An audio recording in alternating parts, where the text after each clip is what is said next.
Here with the Alchemist, Rob Acosta. What's good, Rob? What's up, bro? Saturday. Interesting fights. All the way up and down. Yeah. All right, so Sebastian Fundora defeated Tszyu, unanimous decision. Fight was a bloody mess. Yeah. What'd you make of it? First, shout out to PBC on the Amazon. Like, that whole card was fire. I think every fight was dope to me. Like, there was all entertaining fights where it started from the first round all the way over. I mean, the only difference is that the Lara fight, that shit ended in 2 rounds. But I think the whole card was dope. So it was definitely well worth paying for it and watching. What was your question? What did I think of the Fundora and Tszyu? Yeah, the decision, the cut, the whole nine. First things first, what I would have had done, I would have stopped the fight. If there was a rematch clause and given a chance for a rematch, then I would have definitely had stopped the fight. Because where Tszyu was cut, there's a part of your forehead that has like these 2 main artery veins called the supratracheal veins. I think supratracheal veins, and it goes all the way up here. So I think that with that being such a major factor and it happened early, if there was a rematch clause or a good chance of a rematch, then there would have been no way to stop the bleeding by anybody. You know what I mean? Like, I don't think that even Stitch Duran would have been able to stop the bleeding. I think he could have slowed it down, but I don't think it would have been a stoppage, as far as bleeding. So it would have been best to stop it and then let them proceed and to do a whole nother camp and then go at it for another rematch. But that cut was fucking major, bro. That joint was like big as shit. So I don't think it should have had continued. I would have took the no contest and gone from there. But I'm not mad at the decision though. I mean, I think that there's some things that Tszyu could have did better. I think he could have stopped hand hunting so much, and I think he should have went to the body a lot more with closing the gap. I think Fundora didn't get the rhythm of the jab going up until he got cut, and then went from there. Being a southpaw, he should have really capitalized on him being blind to one side. But I'm not mad at the decision. I thought the decision was fair.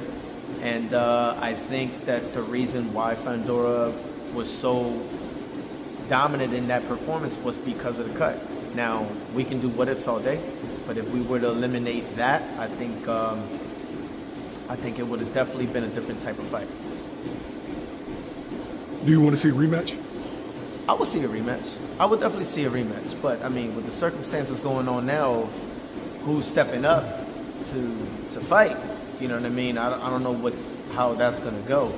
But I would definitely love to see a rematch. But I don't think a rematch would be anytime soon because of where the cut is. Like, that was a big cut. And I think, I don't even think he got stitches. I think he got, like, staples almost.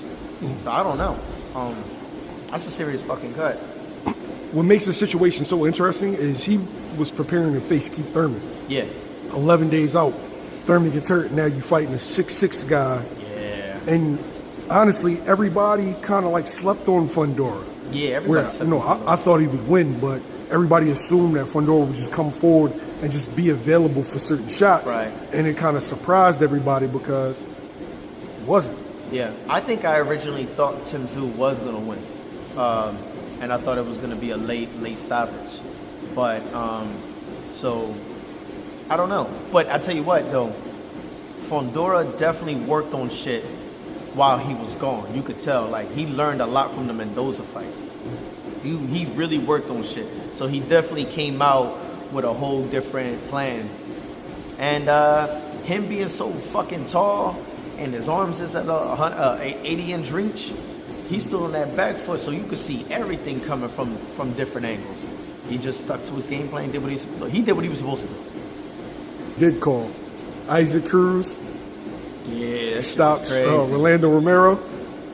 It got kind of dark in the first round. Yeah. He wobbled Rolly really, really bad. I thought Rolly was done. then. Shouts out to Rolly for being able to continue, Yeah. gathering his bearings. Like, what do you think of the performance? What do you think of Isaac Cruz at 40? I definitely had Isaac Cruz stopping Rolly.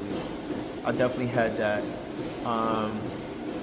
Only because of a series of things. Like, Isaac Cruz, even though he can be outboxed by like Dev and Tszyu and guys like that, he can take some nice ass punches, and he's relentless. He's gonna keep coming at you. I think Rolly's defense was very flawed.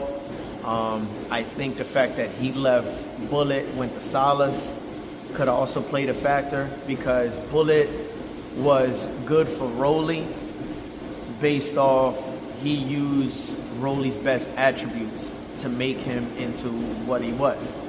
Where Salas was getting him from the one camp. Now, Salas is a great trainer, but I think for a caliber of this fight, it could have been where it was, I don't know what they worked on. So he could have been working on just explosive stuff and no fundamentals. Rolly doesn't look like he got any solid fundamentals in place. You know what I mean? And if he did, he'll be a whole different caliber of a fighter, because he's strong, he got a gas tank, but I don't know, it all depends. But now for Isaac, I would like to see Isaac fight Ishmael Barusa, was his name? Old school. Yeah, I would like to see him fight him. I think that would be an entertaining fight. And I would like to see him fight Matias, because it's a similar. Now, the victory outcome, I don't know. Matias is a different. But I think those two will be a good fight. I think Isaac Cruz shouldn't go after Tank. I think leave that fight alone. I think he can go after more of guys that fits his style of fighting. So I say, Baruso, I would say Matias, I would say Ryan, even Antoine Russell. Well, I'm interested in seeing something like that. I mean, Antoine Russell could rumble, but I think it'll be more of a step up for Antoine than Pitbull. You understand what I'm saying? But that would be a challenger fight. That's what I think, man. That was a great fight. Curmel Moton, 8-round decision against Anthony Cuba, who was also undefeated. Yo, kid showed me something in that fight. Yo, listen. Curmel could fight. He definitely. What I like about him is that he shows special traits at 17. He's not a big kid, but he's definitely got it. You know what I mean? It's all about how they gonna move him and how he's training. I don't know how he trained though, but he's definitely gonna be something to be, to be reckoned with at that weight class. Only thing is he was painted as, from sparring and amateurs and things like that, as like this, those knockout artists. So I think he went into the fight with a mindset, I'm gonna get this dude out of here. And the guy actually put up a fight. He put up a nice fight, and he took some great shots. Dude. But he showed a lot of versatility. Like, he held when he had to hold. He boxed around the ring. He moved around the ring, where Curmel started to gas in the later rounds, to where I think as though he started overthinking a lot of where he was at. He just tried to get him out of there. Curmel was just looking for that one shot, but he wasn't getting him out of there with that one shot. So he should have just went right back to the fundamentals and then worked on placing his shots where he needed to place them, set him up, set the trap, and then boom, get him out of there. But that was a great fight. That was a good test for him. That was a good challenge for him. And it's only going to make him better, to be honest. I was more impressed by this than his 2 first-round knockouts. Yeah, me too. Being that he just showed me a multitude of things. Yeah. For a 17-year-old, he got a nice utility belt. He does. And the fact, like, again, he's 17. He's still young. He hasn't gotten his grown man strength yet. So he's definitely going to be a problem as time goes. I just hope that they kind of slow him down on the opponent selection right now. Because all undefeated opponents so far. Yeah, just like slow him down a little bit. You know what I mean? Get him moving where he needs to go. And hopefully he could be, the future down the line. I like Curmel, though. I like Curmel. All right, so today, the WBO orders Terence Crawford and Sebastian Fundora to start negotiations. Errol Spence Jr. pulls up to the fight. It's looking like that he could possibly get the fight. His promoter, Fundora's promoter, Samson Likowitz. I hope I said that right, Samson. Don't get mad at me. But, he was saying that the Spence fight is bigger, 90,000 in Dallas Cowboy Stadium. Mm-hmm. Right? Mm-hmm. In your mind, who deserves this fight? Or deserves, and who do you think is going to get it?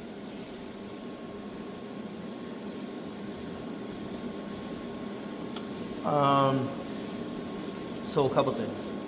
I've seen the video of Samson breaking down the Errol Spence and making Crawford weight thing, but I think that was an old video. No, I think that was at the fight.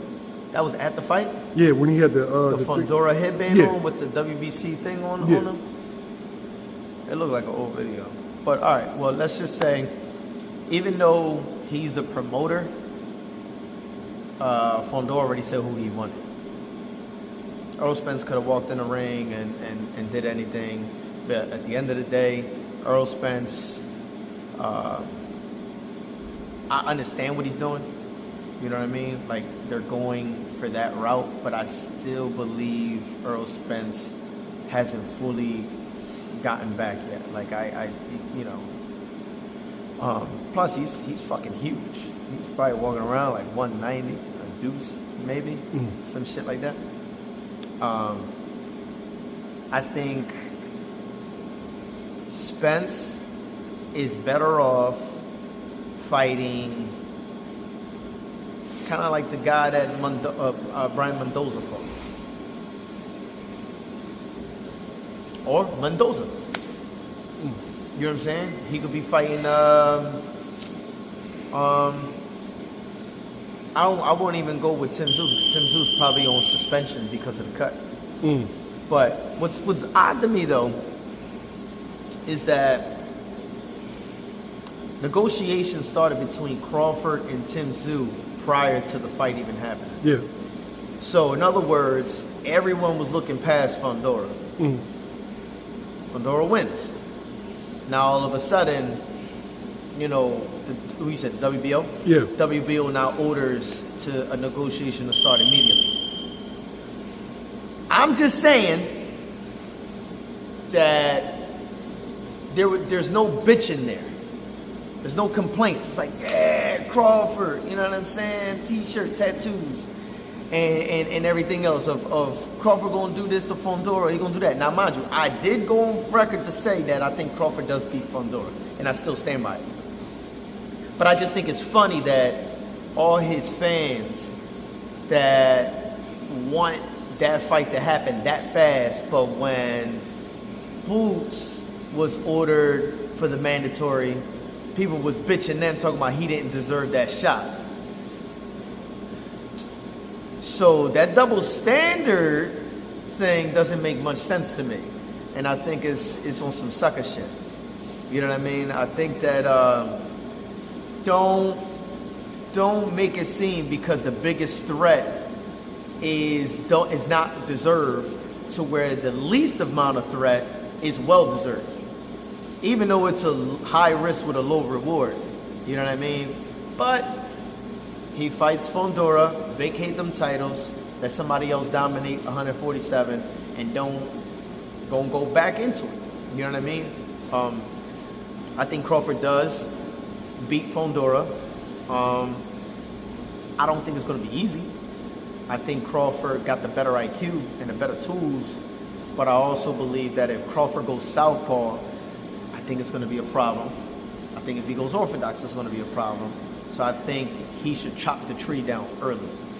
Start working on chopping that tree down and try to get him out of there between 9 and 12. You know what I mean? But as far as Errol Spence jumping in the ring and all that other shit, I don't know. It kind of upsets me too because Spence doesn't mind going into the ring and calling dudes out right then and there. You know what I'm saying? That's sometimes I wish Boots would have had done things like that where he was at the fights and then when whoever wins, just walk up in that ring. Everybody knows who it is. Everybody knows what it's hitting for. But once they see Boots in person, they're like, oh shit, like this is a big fucking dude. You know what I mean? And strike that, kind of like get stir the shit up a little bit. But I know he's not that type of kid, which is cool. But I just don't like how, because Spence was there and he jumped in the ring, all of a sudden he deserves this crazy ass shot. You understand what I'm saying? Fundora already said, I want Crawford. I feel like, respectfully to Fundora, here's the reality. Dudes in the back room call the shots. I think this was discussed well before, that fight even took place. Maybe. Because, he sounded so confident in his back and forth with Terence Crawford. He sounded real confident, like he knew something that everybody else didn't. Mm-hmm. And then, there was talks about Tszyu even vacating the WBO. So it's right. I don't know. This boxing, man, anything can happen. Yeah, I think there was something definitely premeditated on that sense. You know what I'm saying? But if the fight were to happen, I think Crawford beats Fundora. I think Spence. Honestly, I think Spence. If Spence can come back to Spence that's focused and really solid in, not the Spence that fought Crawford, but the Spence prior, I think he'll give Tszyu a lot of problems. You know what I'm saying? I mean, he's a great body puncher. But I would like to see Fundora and Crawford. I would like to see that more.